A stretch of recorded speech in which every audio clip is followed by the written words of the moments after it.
Welcome back to part 2, where we continue our journey through the Maladex white paper. Sections 4 to 6, or 4 onwards really, of the white paper was quite hard to grasp. It's taken me quite a few readings of it. I think I've got my head around it. I did also actually reach out to the author of the white paper to ask a few clarifying questions, so if I hear back, I will append to this video later on. But what I'm going to do is I'm actually going to be jumping around different parts of the white paper in the order that I think makes the most sense. So starting with this diagram here, here's how I understand it. We have UTXOs being used for two different types of purposes. The circles at the top in this diagram are what is known as programmable swaps, and the bottom bit is what controls the price in an automated market maker. A programmable swap, the simplest way to think about that is it's like putting in an order on an exchange. So if you're used to using a normal exchange, you might put in an order to buy a particular asset. And for those who use a slightly more advanced exchange, you could have a limit on there to say, I want to buy, I don't know what's my favorite coin at the moment, COTI, up to a certain price. So there's a limit that you're willing to pay for it, and then the centralized exchange will try and find you the best possible price that you can buy it at up to that limit. So it's a little bit like that in the sense that the circles represent your intention to buy, your order essentially. In this case, it's your intention to swap between two different assets. So those circles represent that, and then the UTXOs at the bottom, they represent the liquidity pool's pricing mechanism. So if you think back to the Uniswap model in part 1, there, whenever you want to make a swap, the exchange, if you're swapping asset A for asset B, the number of asset B you would get back was all dictated by that formula. A times B must equal that constant. And it's a fairly simplistic formula, but that's essentially how it works. And as a result of that formula, you lead to impairment loss because of the rigidity of that formula. Here we're saying actually that formula is going to be a bit more dynamic. It's going to be a bit cleverer. It's actually going to model the price distribution in a more natural way. Hence what you see there in these little pictures at the bottom down here is what we call a Gaussian distribution or a normal distribution. To say that essentially most people, when they're trading, price usually is around here, it might go down to here, but generally this is more of a natural sort of shape to that pricing curve, rather than that A times B must equal a constant formula, which is a much more fixed formula and leads to impairment loss. So the idea is we can have a mathematical distribution dictating the price of the swap rather than that formula, and that the parameters of that mathematical distribution, drift, volume, skew, kurtosis, etc., they can be stored in an individual UTXO, and that's known as the algorithmic automated market making. So that's what these things down below here are, and then up here is the programmable swaps. So now let's go back to the start of section 4 and look at programmable swaps. They contain the bare minimum information required, the order type, the trigger specifying what conditions upon which this transaction should take place, so think like a limit on a limit order, actions, payload definition of what action a programmable swap performs, which is essentially things like these examples down below, and then assets, the assets involved. So let's go through some of these examples. A market order, when you want to swap asset A for asset B at the current market price. This programmable swap has no triggers, hence it is always active. It has one action, exchange one asset for the other at the best immediately available market rate. So that sort of order specification is captured in a programmable swap, which is a UTXO. Limit order. So this is where, if you've ever used Coinbase Pro or Kraken Pro, you'll know what that is. It's where you can specify the maximum price that you want to buy or sell at. So there's a limit to it, rather than the market order, which will always execute at wherever the current price is. So that's another type of transaction type that you're codifying as a programmable swap. And then we got something a bit more advanced, weighted DCA, dollar cost averaging. So for those of you who have not heard of DCA, it's a recommended method if you're trying to invest in crypto and you're wondering how much to invest and when and things like that.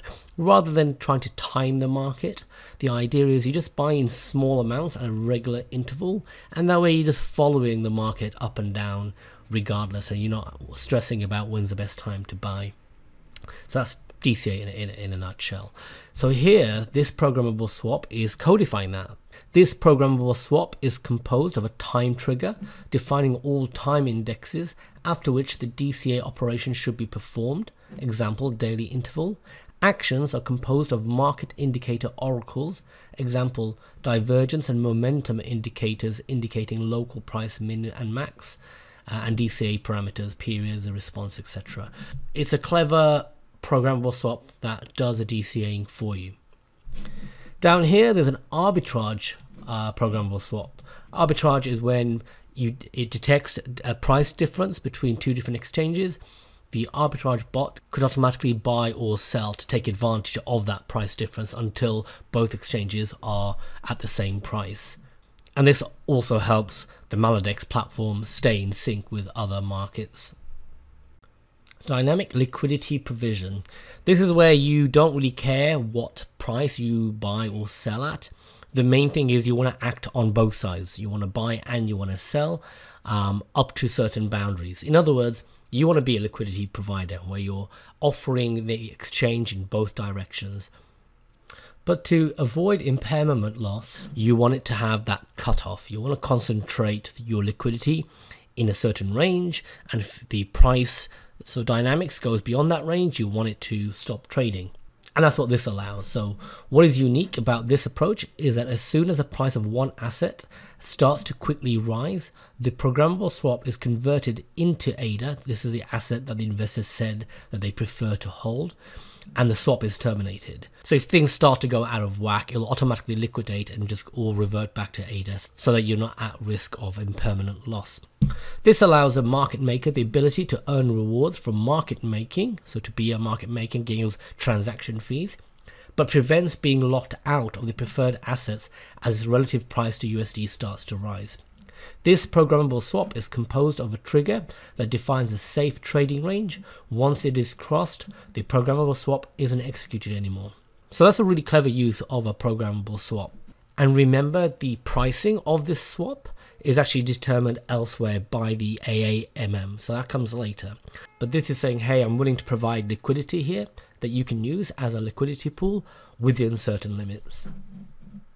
Portfolio management strategy, a complex trading strategy defining system for performing trades, taking the market data as input and outputting the actions to rebalance a portfolio. So essentially, portfolio management strategy is a type of trading strategy usually employed by sophisticated traders, and they are encapsulating that as a programmable swap. And these are just examples. There's other types of programmable swaps you can set up. So that's kind of the clever thing here. Programmable swaps are this independent unit specifying how you want your assets to be used, whether it's a simple market order, liquidity provision, a complex trading strategy, or something else. You're providing two different types of assets and you're specifying the boundaries in which they can be used, and that information is fairly minimal information and is captured within a UTXO. And later on they talk about how, because the way you've structured this programmable swap is a small unit of information, it makes the protocol run efficiently and in parallel. So here we talk about the architecture. The commit phase and the execution phase. The commit phase is when these bubbles are being created to begin with, and the execution is the actual swaps happening. So for the commit phase, all programmable swaps are submitted onto the blockchain by minting NFTs representing the programmable swap and all internal information. Now, before you get too excited, NFTs here does not mean a JPEG image of a rock. Within Cardano, all UTXOs are technically an NFT because it's a unique item.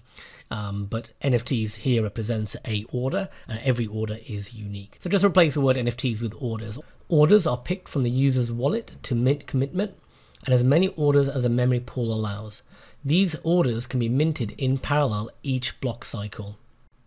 And it's only the commitments or programmable swaps that are active that it needs to consider. So remember up here we talked about the different types of programmable swaps, and they all have their triggers, the conditions upon which they're going to be executed. So a whole bunch of them in one time probably won't have had their trigger met, so you can exclude those. Those are the inactive frontier, and so the commitment phase really focuses on the active frontier, the ones that are in play and hence executable. How can we carry out the swaps in the most optimal manner? This bit's interesting, as the Maladex swap protocol, so the actual swap that comes later, uses Hydra heads to scale the number of transactions. It is worth describing the consequence of this beautifully simple fragmented design. All UTXOs present in an active frontier can be moved to the Hydra head for execution and then back to layer 1 to settle the trades on the base layer. As each programmable swap is the smallest possible intent, it presents the most optimal exchange of information between layers. So that's a great sentence. The swaps themselves are these tiny units of information, of which only a small percentage are active at any one time. Because they're all independent units, they can be grouped up, sent to a Hydra head, which is a layer 2 scaling solution, for it to be executed very fast on there. And then it gets sent back to the main blockchain to actually record that it happened and be settled on the main blockchain. What's more, this design means that even when executed on layer 1, much less memory needs to go into all trades. The minimum possible amount of information is expanded in the execution of programmable swaps, hence the memory used and cost is minimal as well. So that's just a repeat of what I just said. Traditional AMM models with a single EUTXO representing the entire liquidity for a given pair need to be included in all transactions, leading to large transaction sizes and hence larger costs and low total throughput or transactions per second. So yeah, it's a very elegant design that really tries to minimize the amount of information having to be transferred back and forth, and then when computation has to happen, it happens very quickly using Hydra. One thing I'm not sure about, Hydra itself is not yet ready. I think in Q1 of next year, so Q1 of 2022, we're going to be seeing the first version of Hydra. So I'm not quite sure what that means for Maladex, whether they're waiting for Hydra to be launched before they can launch their solution or not. I'll skip over the execution phase, it's not as exciting, and we've talked more or less about it. I guess the off-chain bit is important. This is responsible for all platform functionality and most importantly preparation of the transaction to be submitted onto the blockchain to be validated and executed by validators. So a lot of the routing and order matching that happens off-chain, with the on-chain part of it just being used to validate the transactions. And that is a key feature of Cardano's design that allows you to do that. These two sections are just a repeat of what I just talked about. The minting can be parallelizable and it's low memory requirements. End of life of programmable swaps. If you want to cancel a swap, you can send out another transaction on top of that to then halt that swap, and those get carried out first before any other swaps happen. So that will decrease your active frontier once you eliminate certain swaps. NFT receipt is an NFT containing the information about how the trade was executed and might contain a graphical visualization of the performed tasks. So, as the name suggests, it's just a receipt of that transaction containing different types of metadata that somebody might be interested in. So then this brings us back to this diagram. So we've got lots of these programmable swaps that have been set up, which remember are just orders of different boundaries. And if you want to do a simple limit order where somebody has said they want to swap an asset within a certain range, then you don't need any of this stuff down below. Let's say I want to exchange my ADA for, I don't know, COTI, and I said only pay up to a certain price. The algorithm can then just look on the other side to see if there's anybody who is offering COTI for ADA at within that sort of price range, and it could then do that sort of matching up fairly easily and send that off to be executed. There's no need for these. Whereas if you say you want to do it based on a pricing distribution, you can essentially refer to these distributions, whichever liquidity pool you're working with. That will say here's what the price should be, and then it will look in here to see if it can find enough offers for that price in order to carry out the execution as best as possible. So that's what they're talking about down here. Market order is executed as long as there is any liquidity at the best available price. Same as in the first example I gave with a simple limit order. However, now the best available price is provided by the algorithmic automated market maker. And then it goes on to show that pictorially how that happens. And then the distribution of the liquidity pool is updated afterwards. This is interesting. Programmable swaps on the platform will be based on DSL, a domain-specific language, unless precluded otherwise by optimization. In other words, they're going to define a standardized way of structuring these swaps and defining them in the protocol. That way, it'll get them a lot of flexibility down the line in the future. It would mean that they have a secure and easy way for the DSL for defining all potential trading strategies, so all trading strategies can use this common language. There'll be a way of composing financial contracts, creating a sound financial system. You compose contracts, hence there is no material risk as in traditional finance. What that means is you can structure complex financial products by joining different programmable swaps together. So it's a similar concept to derivatives trading in traditional finance, where you join together different types of risk assets into a new asset, but without as much risk in there. And then be able to develop an easy graphical user interface on top of it. Initially, this language will be simple to provide the basic functionality on the launch date.